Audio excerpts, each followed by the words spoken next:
हाय बच्चों, good morning. द्रास्विचे myself B D Gupta. आज मैं आप लोगों को बताऊंगा बहुत ही प्यारा टॉपिक, इलास्टिक लिमिट। ये वीडियो 6 है, ये वीडियो 6 होगा। इसके पहले हमने जो वीडियो बनाया है उसमें आप एक बार देख लेना उसको, उसी में से एक रिवाइज कर रहा हूँ। ये कोई वायर है, इसकी लेंथ L है, इसके नीचे वेट लगाते हैं तो इसके नीचे एक फोर्स लगता है। इस फोर्स को क्या बोलते हैं? Deforming force. Deforming force.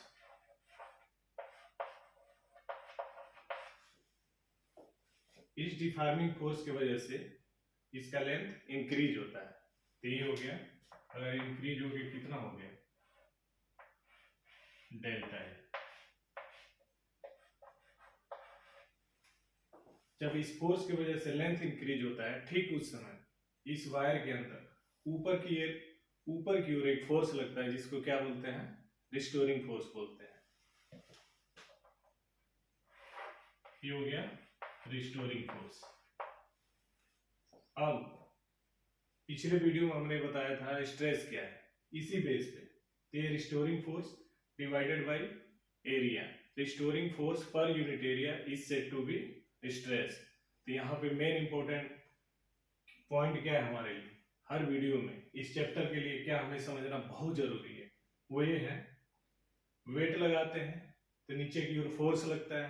जब नीचे की ओर फोर्स लगेगा तो इसका लेंथ इंक्रीज होता है। जब लेंथ इंक्रीज होता है उस समय इसके अंदर ऊपर की ओर एक फोर्स लगता है, इसको क्या बोलते हैं? रिस्टोरिंग फोर्स बोलते हैं।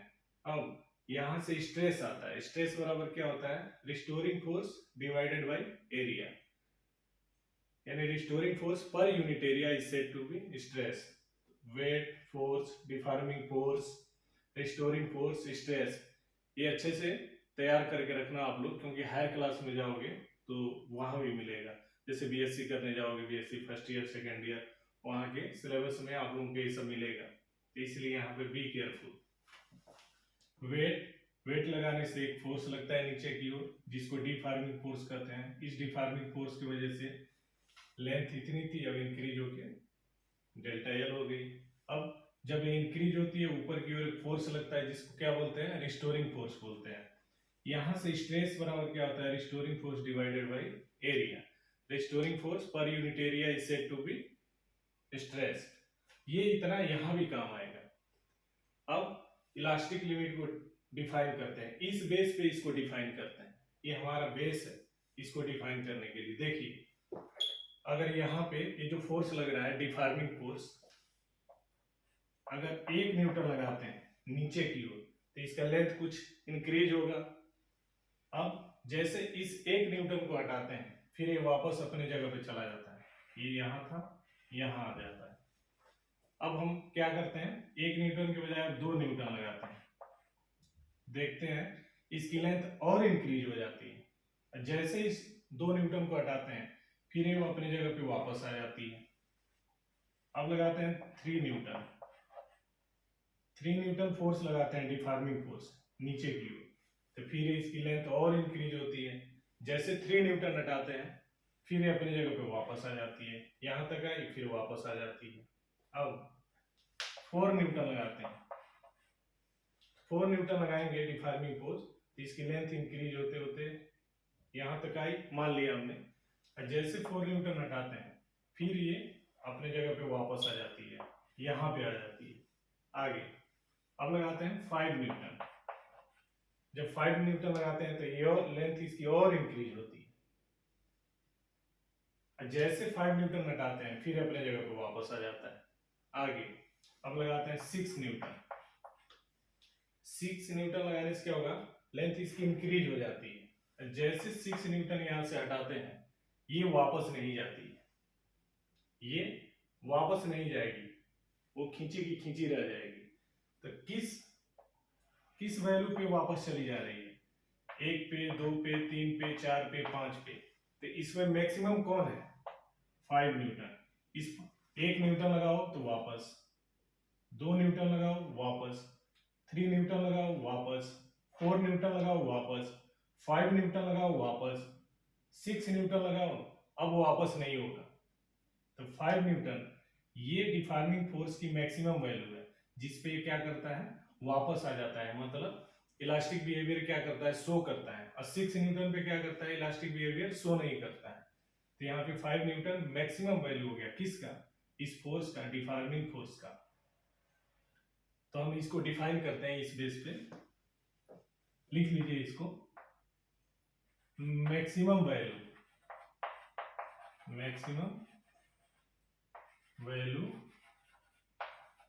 Of deforming force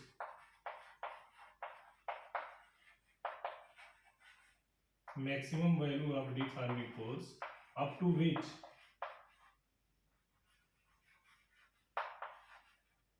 a material, या इसको ऑब्जेक्ट भी कर सकते हैं,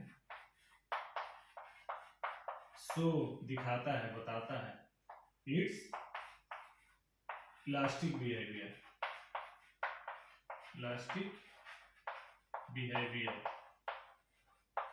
called is said to be are called elastic limit।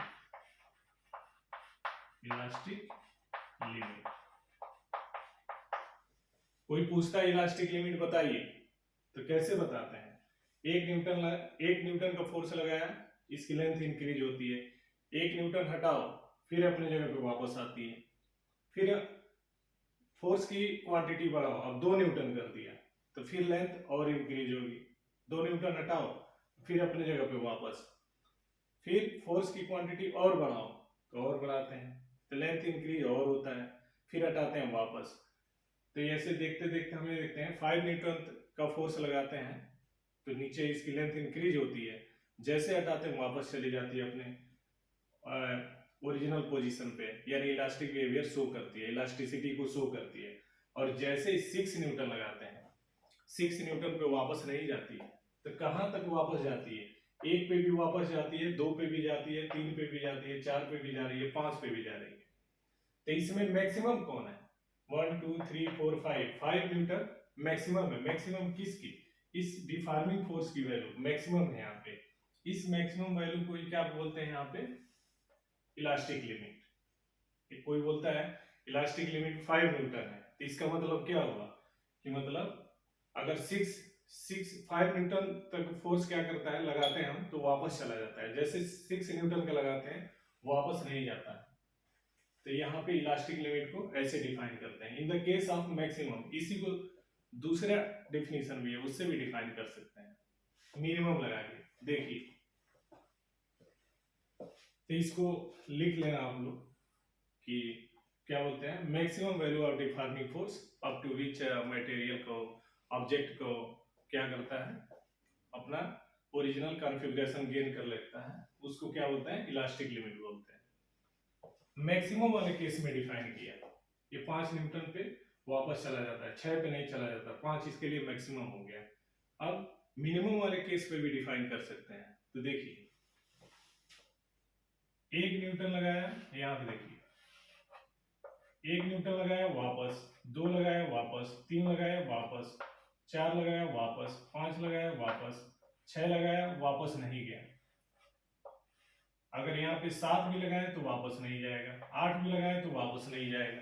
तो इसमें किस पे वापस नहीं जा रहा है, 8 पे भी नहीं जा रहा है, 7 पे भी नहीं जा रहा है, और 6 पे भी नहीं जा रहा है। तो इन तीनों में मिनिमम कौन है, ये है 6। तो इसको भी बोल सकते हैं मिनिमम वाले केस में, अगर डिफाइन करना हो तो ये मिनिमम इंक्रीजिंग स्ट्रेस है, इसको भी इलास्टिक लिमिट बोलते हैं। तो दो मिनिमम वाला वर्ड लेके यूज कीजिए तब भी डिफाइन होगा इलास्टिक लिमिट, मैक्सिमम वाला लेके डिफाइन कीजिए तब भी होगा। यहाँ पे अभी आप लोग मैक्सिमम वाला समझे रहिए। तो हमने ये बोला कि 1 न्यूटन लगाया फोर्स, तो इसकी लेंथ इंक्रीज होती है, 1 न्यूटन हटाया फिर वापस, 2 न्यूटन लगाया फिर लेंथ और ज्यादा इंक्रीज होगी, फिर हटाया फिर अपने जगह पे वापस, 3 न्यूटन लगाया और लेंथ इंक्रीज होगी, और जैसे 3 न्यूटन हटाते हैं फिर अपने जगह पे वापस, 4 न्यूटन लगाते हैं तो फिर लेंथ और इंक्रीज होती है, जैसे 4 न्यूटन हटाते हैं अपने जगह पे आ जाती है। 5 न्यूटन लगाते हैं तो इसकी लेंथ और इंक्रीज होती है। जैसे हटाते हैं 5 न्यूटन फिर अपनी जगह पे वापस आ जाती है। जैसे ही 6 न्यूटन लगाते हैं खींच तो जाती है लेकिन वापस नहीं आती है। तो 5 न्यूटन ये मैक्सिमम वैल्यू हो गया डिफॉर्मिंग फोर्स का। तो इसको ही पकड़ के इसको हमने डिफाइन किया है कि देखिए ये maximum value of deforming force up to which a material या ऑब्जेक्ट क्या है इलास्टिक बिहेवियर शो करता है। मतलब फोर्स लगाओ तो डिफॉर्म हो जाता है, फोर्स हटाओ तो अपने जगह पे आप वापस आ जाता है। ये हो गया इलास्टिक लिमिट। ये हेल्प करेगा हमें हुक्स लॉ में। हुक्स लॉ को डिफाइन करना है तो वहां ये बहुत जरूरी है हुक्स लॉ के लिए। तो आइए देखते हैं हुक्स लॉ क्या है।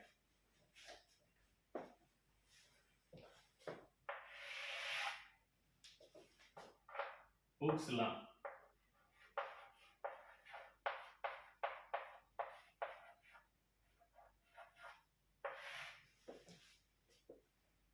ये हुक नाम है, पूरा नाम है रॉबर्ट हुक।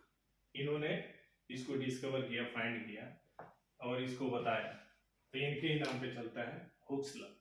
तो क्या है हुक्स लॉ? हुक्स लॉ तभी कंप्लीट होगा जब इसकी बात करेंगे। तो ये कहा जाता है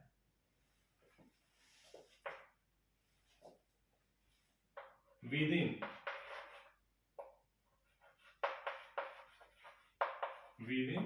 एन इलास्टिक लिमिट,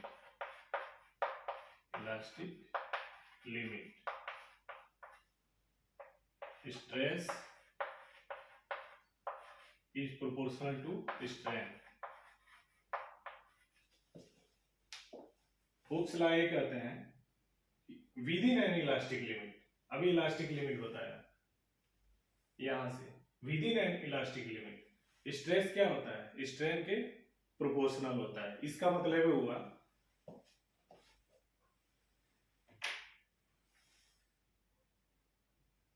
स्ट्रेन बढ़ाइए तो स्ट्रेस बढ़ेगा, स्ट्रेन और बढ़ाइए तो स्ट्रेस और बढ़ेगा, स्ट्रेन और बढ़ाइए तो स्ट्रेस और बढ़ेगा। इसका मतलब ये होता है स्ट्रेन बढ़ाइए स्ट्रेस बढ़ेगा, स्ट्रेन और बढ़ाइए स्ट्रेस और बढ़ेगा, स्ट्रेन और बढ़ाइए स्ट्रेस और बढ़ेगा।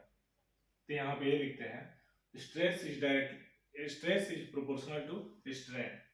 अब इसको हटाइए तो ये आता है कांस्टेंट इनटू स्ट्रेन। इस प्रोपोर्शनलिटी साइन को हटाते हैं तो आता है कांस्टेंट।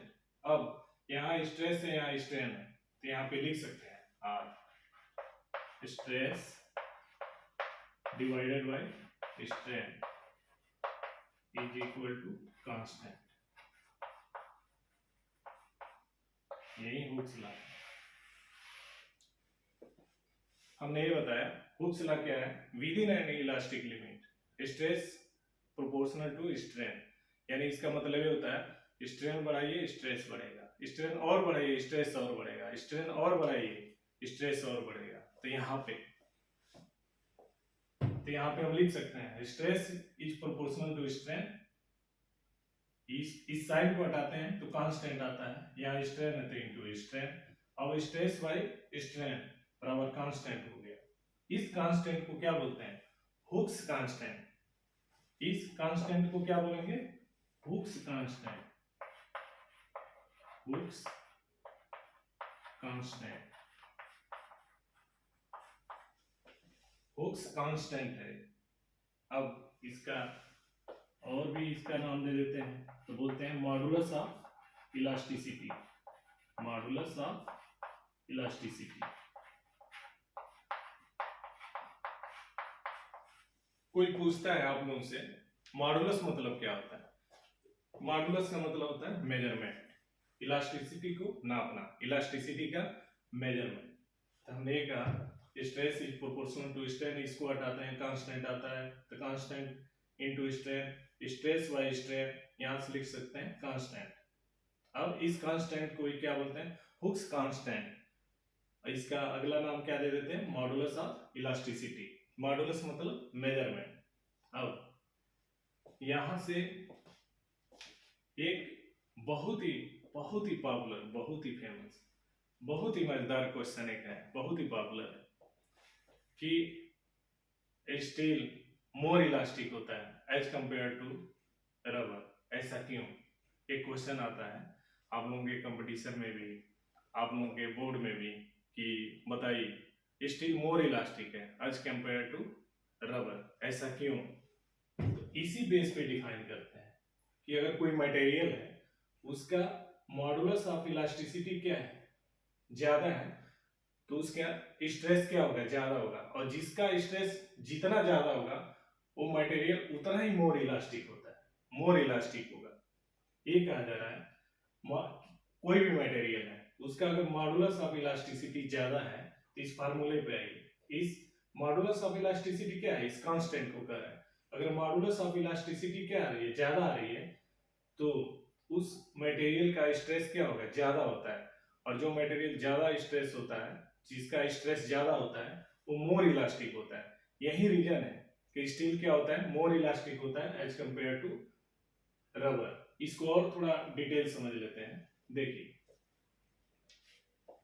यहाँ पे हम क्या करेंगे, अगर इसका आंसर देना है कि इसका रीजन बताओ कि स्टील क्यों मोर इलास्टिक है एज कंपेयर टू रबर, तो इसके लिए हमें बोलते हैं कि यहाँ पे ले लीजिए स्टील,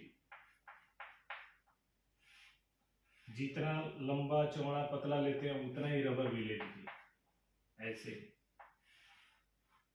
और दोनों में 1 mm का स्ट्रेन लाइए, 1 mm का स्ट्रेन ला दीजिए। यहाँ पे स्ट्रेन फोर्स लगा के हमने क्या किया, 1 mm का स्ट्रेन ला दिया, इसमें भी इसमें भी। इक्वल लेंथ एंड थिकनेस का स्टील लिया और रबर भी लिया, दोनों एक दूसरे के बराबर है, लेंथ भी बराबर है, थिकनेस भी बराबर है। अब हमने क्या किया, इसके नीचे फोर्स लगा के 1 mm का स्ट्रेन कर दिया, और इसमें भी फोर्स लगा के 1 mm का स्ट्रेन कर दिया, 1 mm ये हो गया, 1 mm में भी स्ट्रेन हो गया। अब by formula we know that by Hooke's law the ratio of stress and strain is always constant for any material. तो यहाँ पे इसको लिखेंगे, इसका आंसर देना है कहीं से, मतलब ज्यादा ज्यादा इधर जोर ना देना पड़े, उसके लिए इसको लाइए यहाँ पे। We know that by Hooke's law stress divided by strain बराबर कांस्टेंट, जो रेशियो है कांस्टेंट होता है। अब 1 mm है 1 mm है, तो स्ट्रेन दोनों का क्या हो गया, बराबर हो गया। अब बचा क्या, देखिए स्टील है, प्रैक्टिकली देखिए स्टील, अगर स्टील है, ये स्टील है, तो इसका 1 mm खींचने के लिए ना हमें बहुत ज्यादा फोर्स लगाना पड़ेगा। फोर्स मतलब बहुत ज्यादा डिफॉर्मिंग फोर्स होगा, फोर्स लगाए उस फोर्स को बोलते हैं डिफॉर्मिंग फोर्स। ये डिफॉर्मिंग फोर्स ज्यादा लगाना पड़ेगा। जब डिफॉर्मिंग फोर्स ज्यादा लगाना पड़ेगा तो इसका रिस्टोरिंग फोर्स क्या होगा, ज्यादा होगा। और हम बताए हैं यहाँ पे स्ट्रेस बराबर क्या होता है, restoring force divided by area, restoring force per unit area, इसको स्ट्रेस बोलते हैं। तो ज्यादा डिफॉर्मिंग फोर्स मींस ज्यादा स्ट्रेस, इसलिए स्टील में स्टील क्या होता है, मोर इलास्टिक होता है। अगर ज्यादा स्ट्रेस जिसमें लगेगा वो मोर इलास्टिक होता है। अब रबर वाले केस में आइए, रबर का अगर रबर है, रबर को तो ऐसे नॉर्मली ऐसे खींचिए, ज्यादा खींच जाता है, 1 ही mm खींचना है, कम ही फोर्स पे खींच जाता है, तो कम फोर्स लगा, यानी कम डिफॉर्मिंग फोर्स लगा। जब कम डिफॉर्मिंग फोर्स लगेगा इसका मतलब क्या होगा, कम रिस्टोरिंग फोर्स होगा। जब कम रिस्टोरिंग फोर्स होगा तो स्ट्रेस भी क्या होगा, कम होगा। तो जिस मटेरियल का स्ट्रेस क्या होता है, कम होता है, वो लेस इलास्टिक होता है, और जिस मटेरियल का स्ट्रेस ज्यादा होता है वो क्या होता है, मोर इलास्टिक होता है। यही रीजन है कि स्टील क्या होता है, मोर इलास्टिक होता है as compare to rubber. This is the answer with the help of Hooke's law. ऐसे वीडियो देखने के लिए आप लोगों को बहुत बहुत धन्यवाद। पढ़ाई पे ध्यान दें, बी कंसंट्रेट, ये आप लोगों का क्लास इंटर में काम आएगा, नीट में काम आएगा, बीएससी करने जाएंगे वहां पे काम आएगा, इसलिए बहुत ध्यान से पढ़ें। इसका यूज है, अभी है, नेक्स्ट ईयर है, बीएससी करने जाएंगे तब है, या नीट का एग्जाम देने जाएंगे तब है, या और हायर लेवल का कंपटीशन में बैठेंगे, यही सब चीज पूछता है, यही सब छोटी छोटी चीजों को सजा के पूछा जाता है। ठीक है, तो इसलिए इसको ध्यान देने का, बराबर ध्यान देने का। और ऐसे वीडियो देखने के लिए आप लोगों को बहुत बहुत धन्यवाद। प्लीज मेरे चैनल को सब्सक्राइब कर दें ताकि जब कभी भी आगे वीडियो अपलोड करूं तो आप लोगों को इजीली अवेलेबल हो सके। Thank you very much.